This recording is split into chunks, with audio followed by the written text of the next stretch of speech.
¿Ya está la doctora María Esther? Ah, qué bueno. Y bueno, justamente estábamos hablando de su caso. Buenas tardes, doctora, ¿cómo está? Muy buenas tardes, Marta, Lucas y a la teleaudiencia también. Un placer estar en contacto con ustedes.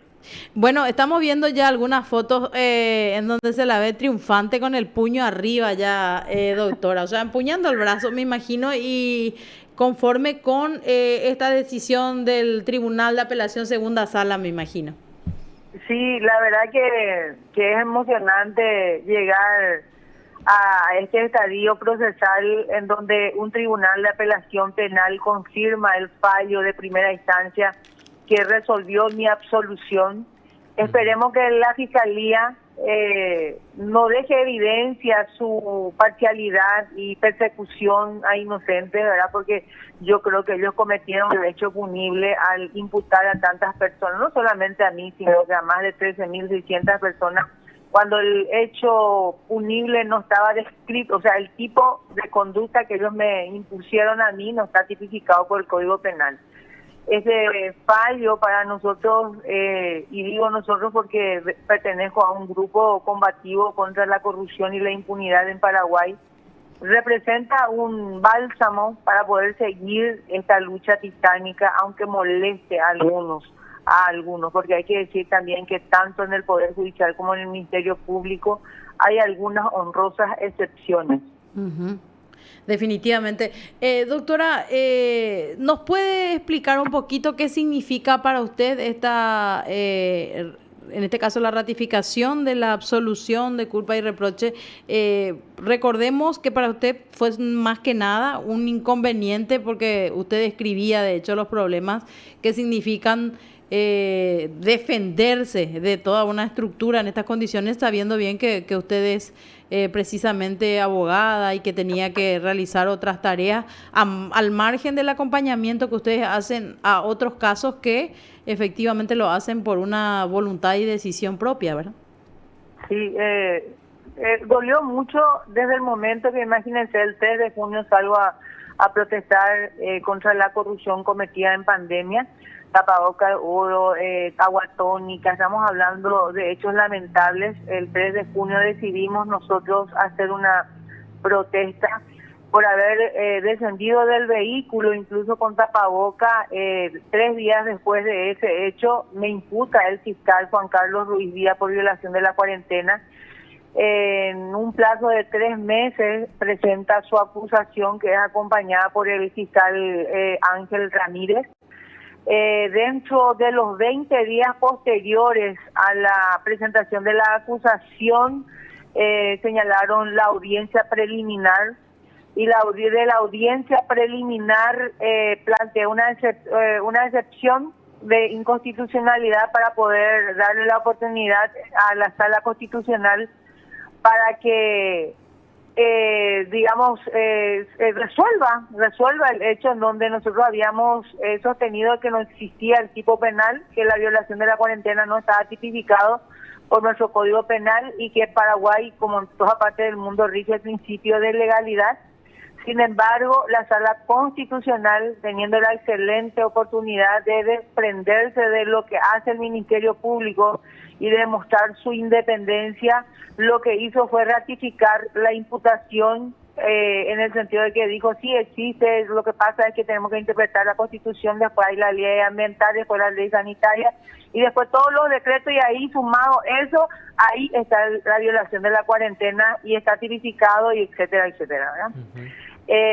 Ese fallo para mí fue nefasto, porque la esperanza que yo tenía era que la Sala Constitucional, como en cualquier país del mundo, es la columna vertebral de nuestra democracia, de nuestra república. La doctora Gladys Módica fue la preopinante y le siguieron sus pares, ¿verdad? Que es el doctor César Diesel y Garay. Uh-huh. Creo que fueron así. Sí, y después, como no pudimos solucionar con esa excepción, en menos de un año me sientan ya en el banquillo de los acusados, ¿verdad? Donde tendrían que estar los corruptos. Por suerte me tocó un tribunal con todas las letras, 3 magistrados que demostraron su independencia y en un fallo bien argumentado ratificaron la postura también del abogado defensor. En este caso quiero resaltar a mi abogado Guillermo Ferreiro, una persona con una cualidad humanitaria extraordinaria, que nunca me cobró un solo centavo y que siempre está en las causas nobles. Hizo una argumentación fabulosa.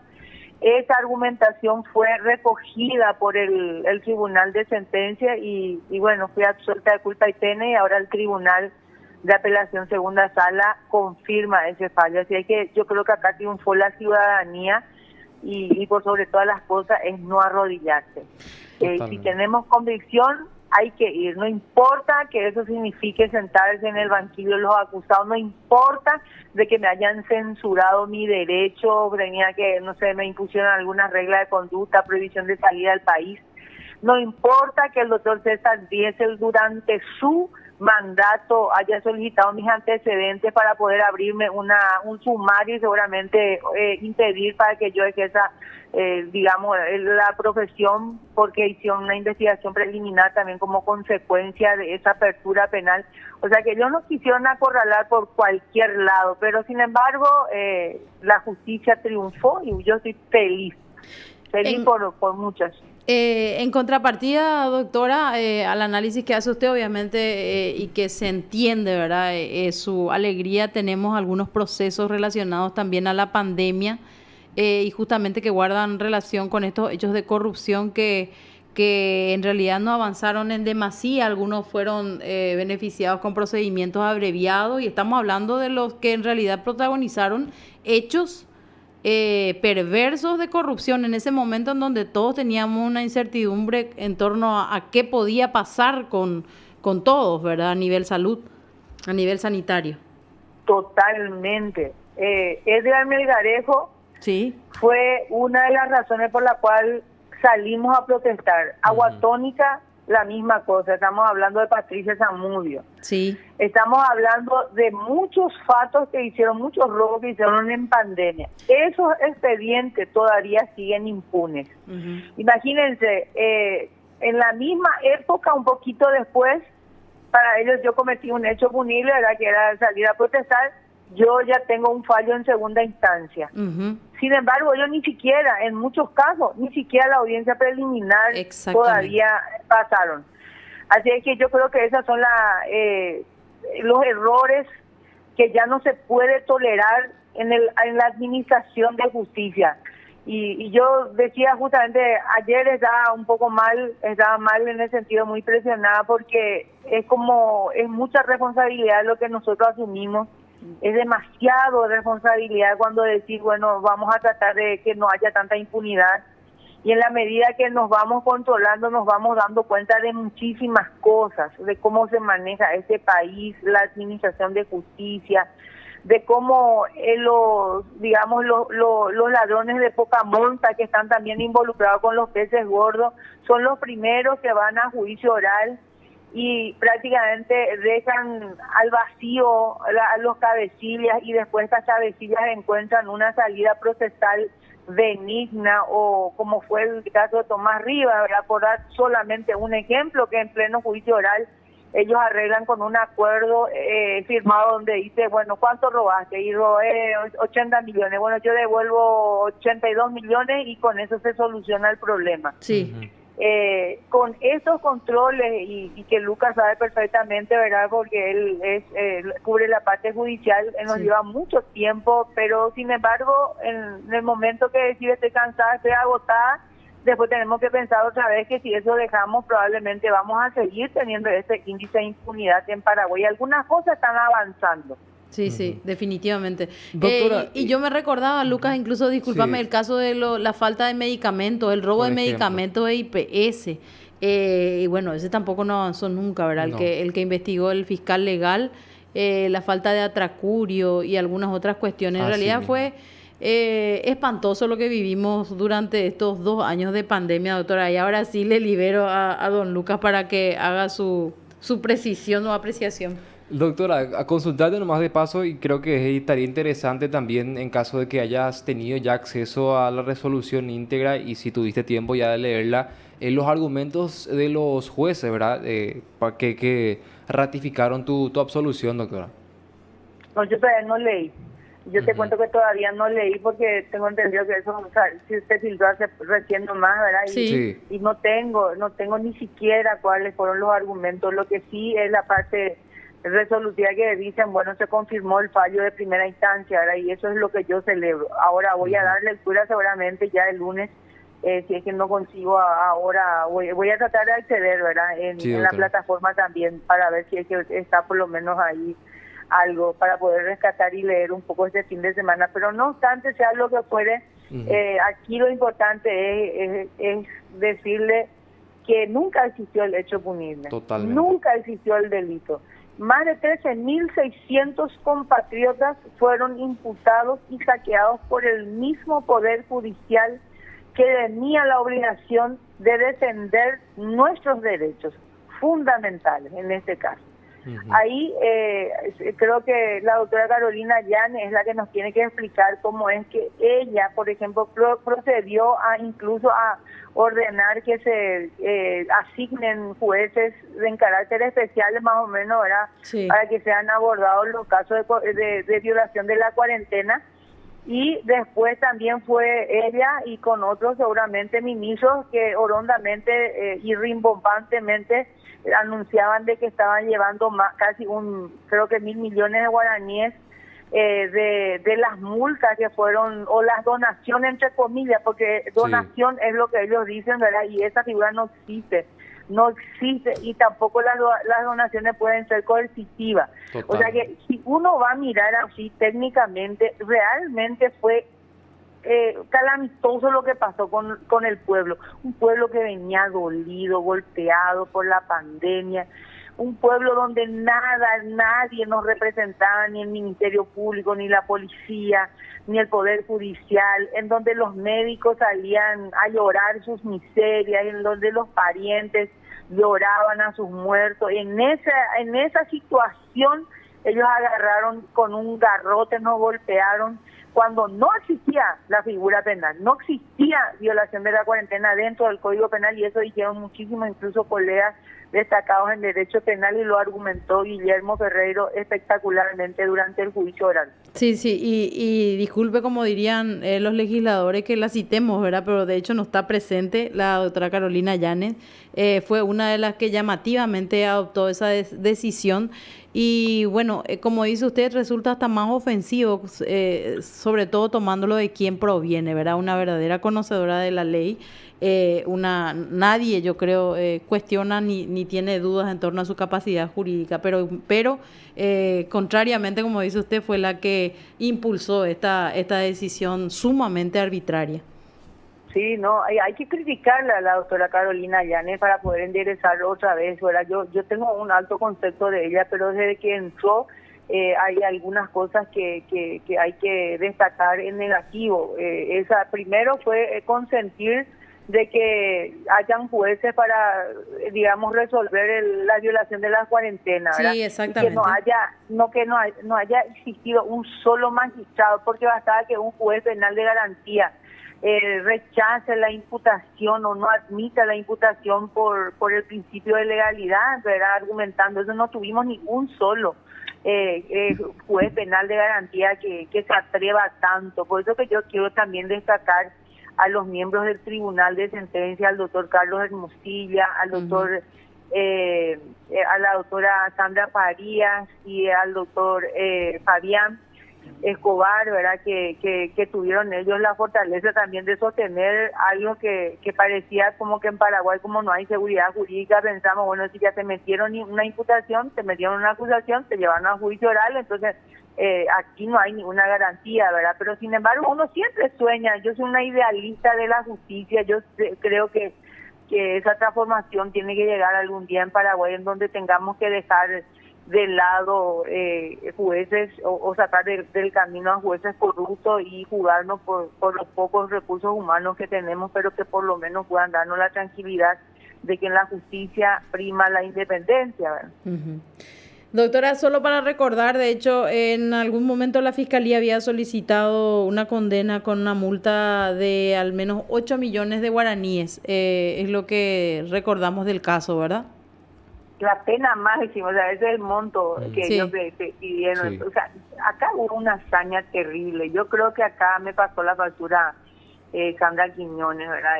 Yo digo porque ella es la responsable, es la cabeza. Ella jamás podía permitir que más de 13.600 personas salgan con imputaciones en un estado tan calamitoso, tan difícil, tan sensible como era estar en cuarentena y sin embargo muchísimas personas fueron violentadas y algunos a lo mejor saliendo a parrear por cualquier otra cosa podía meterle como hecho punible, pero nunca violación de la cuarentena porque eso nunca estuvo contemplado en nuestro Código Penal. Así que yo rescato, ¿qué es lo que puedo rescatar como persona? Que hay que ser firme, que aquí si uno es débil no tiene que salir nomás ya a luchar porque acá lo primero que te hacen es golpear, ¿verdad? A mí ya me hicieron pasar muchas cosas dentro del propio Poder Judicial. La gente de Ulises Quintana me garrotearon impunemente, ¿verdad? Son situaciones que yo siempre recuerdo y no voy a olvidar nunca, ¿verdad? Porque la falta de seguridad en la casa de las diosas Ashea no existía para que hayan permitido a esta gente que una cuantía de gente tenga que venir en pleno Poder Judicial a garrotearme, ¿verdad? Y después imputarme por protestar, llevar a juicio oral, intentar abrirme varios sumarios administrativos también dentro del Poder Judicial. Esos son los desgastes que ellos te hacen y la piedra que te colocan en el camino para que uno retroceda, ¿verdad? Y yo creo que yo ya estoy jugada también con el grupo, con los compañeros, así es que para nosotros esto por lo menos es demasiado alentador. Doctora, ¿crees que la Fiscalía se va a animar a presentar una casación contra esta ratificación de tu absolución? Yo espero de la Fiscalía cualquier cosa, Lucas. Yo espero cualquier cosa, pero sería ya demostrar la hazaña. O sea, que imagínense que ya fue derogada la ley, incluye el decreto, ¿verdad? El decreto presidencial. Entonces, si hacen y si vuelven a recurrir a la casación, ya va a ser muy duro. Incluso yo albergaba la esperanza. Dije yo, bueno, puede ser que se equivoquen. Sí. Y bueno, y reconozcan. Pero no fue así. Ellos presentaron un recurso de apelación que podía haber quedado incluso ahí. Entonces, aquí lo que tiene que pasar, a partir de aquí se tiene que abrir un debate. A lo mejor si era en otros países donde se da eso, digamos, en las altas tasas de estudio de derecho, como la UNA, o la Universidad Católica y otras universidades también, donde empiecen a debatir. Y yo creo que hasta incluso se podría lograr de que la Sala Constitucional repare el daño que nos ocasionó el Ministerio Público al declarar, por ejemplo, inconstitucional todas esas imputaciones. Yo tengo entendido que hay muchísimas acciones de inconstitucionalidad todavía en la Sala Constitucional y con un fallo de la Sala Constitucional probablemente esas personas pueden incluso recuperar el dinero que le sacaron, porque ese dinero es la gente digamos, de a pie, ¿verdad? En algunos casos excepcionales, por ejemplo, entre comillas, ¿verdad? Le tocaron el bolsillo porque estuvo los medios de prensa detrás, por citar el casamiento de la hija de un expresidente de la República, ¿verdad? En donde se fue y abonó creo que algo así como 6-7 millones de guaraníes y zaparon, ¿verdad? Hubo otros lugares así chuchis, pero después tenemos la experiencia también de esa boda modesta que se llevó a cabo en Luque, en donde le tuvieron prácticamente contra la pared a todos los invitados. En la comisaría. Fue terrible eso. Sí, realmente. Y bueno, importante no olvidar también este tipo de hechos, por eso necesario es repasar, doctora, un poquitito todo lo que atravesamos. Y te agradecemos como siempre tu amabilidad y vamos a estar atentos a lo que en este caso decida la Fiscalía, ¿verdad? Pues todavía, como bien decías, no hay ni siquiera notificación, sí ya hubo por lo menos, ¿verdad? No, todavía Nada. Tampoco, nada. Una vez que se notifique, la Fiscalía tiene 10 días hábiles para presentar el recurso extraordinario de casación. Y vamos a ver cuál es porque yo realmente tengo mis dudas. Tengo muchas dudas. Probablemente van a volver a presentar, así es. Bueno, importante va a ser repasar esos argumentos, porque en realidad quiero leer por lo menos para tener idea de en base a qué argumentos podrían en este caso accionar en la casación. Y ojalá que no, era para que por lo menos yo ya termine en esta vía crucis. Definitivamente. Para mí es fundamental, ¿verdad? Esa libertad que uno tiene porque hasta que no quede firme, yo también no puedo salir, no puedo viajar, todas esas cosas. O sea, que hay situaciones así muy difíciles, puedo cambiar de domicilio, incluso en la audiencia preliminar, ante el juez penal de garantía, cuando me iban a otorgar las medidas. El pedido del fiscal era que yo no salga de mi barrio, imagínense, administrativo, ¿verdad? Tipo, bueno, no vas a salir, no puedo pedir tu arresto de tu prisión preventiva porque si no ya se me va a pillar que estoy en contra de vos y que no hay nada, ¿verdad? Pero tampoco puedo pedir tu arresto domiciliario, pero sí te voy a acorralar de tu barrio, no puedes salir. Más o menos así fue el planteamiento que hizo en la audiencia del 242 ante el juez penal de garantía, lo cual yo rechacé profundamente y le dije que no. Después intentó otra vez el fiscal, dijo, bueno, entonces de Asunción no tiene que salir. Todo era así. Y le dije que no, que yo puedo moverme en el país de un punto a otro, porque es una locura lo que él estaba pidiendo. Y finalmente el juez me otorgó la libertad ambulatoria, pero prohibición de salida al país. Así que muchísima historia para contar en un proceso arbitrario, ilegítimo, violento, precisamente para digo yo, a mí nomás me alcanzó, pero eso fue una señal y un golpe también para todos los compañeros que estamos desde hace bastante tiempo luchando contra la corrupción y la impunidad en Paraguay. Totalmente, doctora. Bueno, doctora, nuevamente muchísimas gracias. Muchas gracias a ustedes. Muchas gracias. Doctora. Hasta luego. Te informó PDS Radio TV Digital. Bueno, y era la doctora María Esther Roa hablándonos así de, en este caso, la ratificación de su absolución.